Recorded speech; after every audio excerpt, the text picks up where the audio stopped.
wondering how I got into this mix.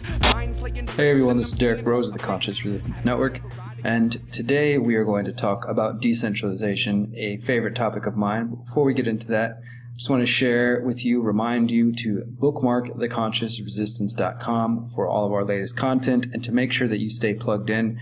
Towards the end of the year, we'll be abandoning all of the traditional platforms, and you will only be able to find our work on BitChute, on Steemit, on MeWe, maybe Minds, and of course on our website. So please do subscribe and follow there. And of course, if you want to support further, go to patreon.com/DerrickBroze. So first story here, this video is titled "The Future is Decentralized," something along those lines. We'll see what I end up coming up with.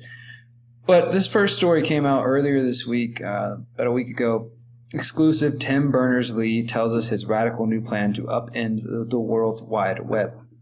And of course, Tim Berners-Lee is seen as one of the fathers of the World Wide Web, the regular mainstream internet that most people operate on. And he has apparently been working on a project that he has just revealed to the public in the form of this article from Fast Company. And of course, now it's spreading elsewhere. He's got his website up, and it's called Inrupt, which is a startup that has been building in stealth mode for the past 9 months. And Berners-Lee basically describes this. He said that he has backing from Glasswing Ventures. His mission is to turbocharge a broader movement afoot among developers around the world to decentralize the web and take back power from the forces that have profited from centralizing it, including Facebook, Google, Amazon. And he says, for years, Berners-Lee and other internet activists have been dreaming of a digital utopia where individuals control their own data and the internet remains free and open. And he's now going to do it. He says, we have to do it now. It's a historical moment. And this is, of course, putting into perspective all of the censorship we've seen coming on through Google and Facebook and these other types of platforms, and in addition to government spying and things like this on the internet. Berners-Lee says he feels an imperative to get this idea into the real world, and in a post published this weekend, he explains that he is taking a sabbatical from MIT to work full-time on Inrupt. The company will be the first major commercial venture built off of Solid, a decentralized web platform that he and others at MIT have spent years building.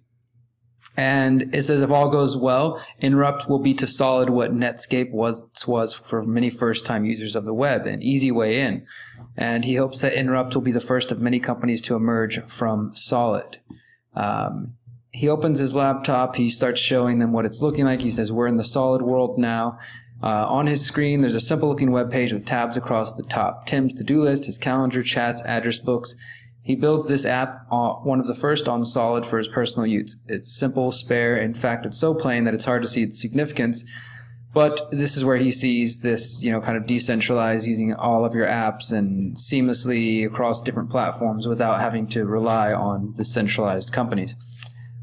So maybe somebody who has more of a technical understanding could discuss whether or not that's a positive thing, centralizing your platform in this way, putting your information on this. It's decentralized, but it's like all of your stuff in one place, right? Is that secure? I guess that'll depend all on the encryption that they have for this, but generally this is him announcing and putting forth that this is his vision, is to start going to the form of decentralized internet. And if you've followed this channel for a while, we've talked about the decentralized web in the form of Nexus Earth, the outer net, the supranet. I've written about these things over the years. There's so many different companies who've talked about trying to decentralize from the DNS side of things to the ISPs to mesh networks to the servers, and just different forms, all the different endpoints and the accessing what we consider the internet, how to decentralize that as much as possible. An interesting aspect of this too is, you may remember or may not, that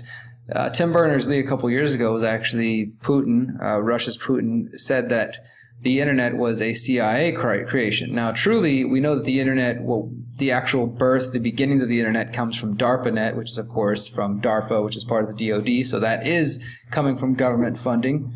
But the World Wide Web, Tim Berners-Lee was working for CERN, which has received government funding and things of this sort. But I don't know if there's definitive evidence that the World Wide Web itself is a CIA project, but whenever Putin first said this, Tim Berners-Lee shot back and said, we're definitely not an internet project. It's a tool that can be used for anything.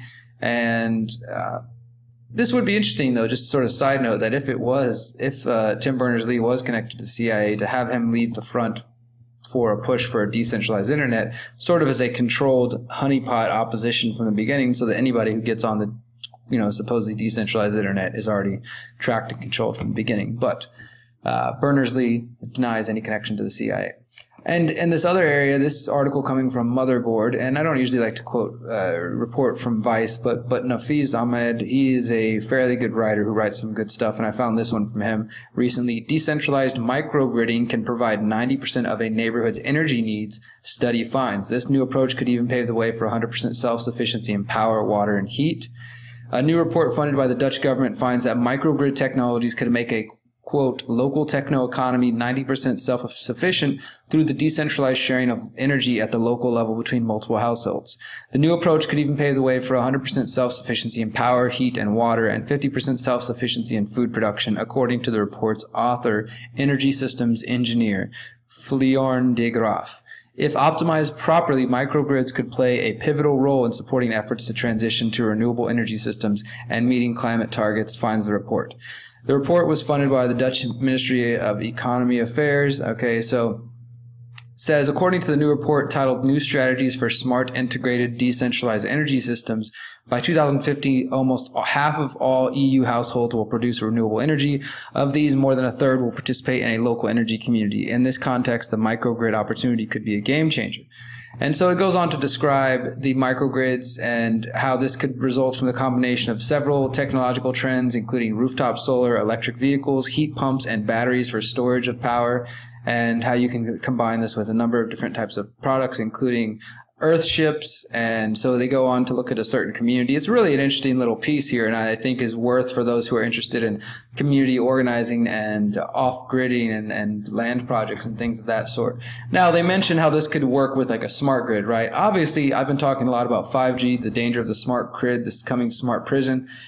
But this, I think, in a decentralized manner, could be using the quote, smart tools, the technology that we have available, but keeping it in the hands of the people and not in the hands of centralized systems of government and corporations who are going to use it to spy and monitor on the people.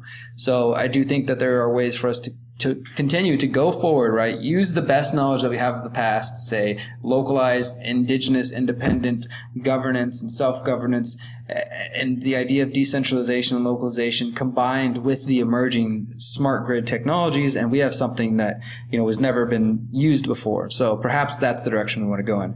But those are just two quick stories I wanted to share with you guys regarding decentralization, and again, showing that the future we are headed in, I do believe it's trending towards decentralization. I don't know that everybody's going to be on the decentralized train, because I've become increasingly less and less optimistic and hopeful for some sort of world shift, and more just settling for the fact that, hey, if I can find enough people who are of like mind, or at least want to be left alone just like I do, and we can coexist together, maybe that's the best I can hope for in my lifetime, because it's going to take a lot of work to get people to see the power of decentralization when some people are very dependent on centralized systems.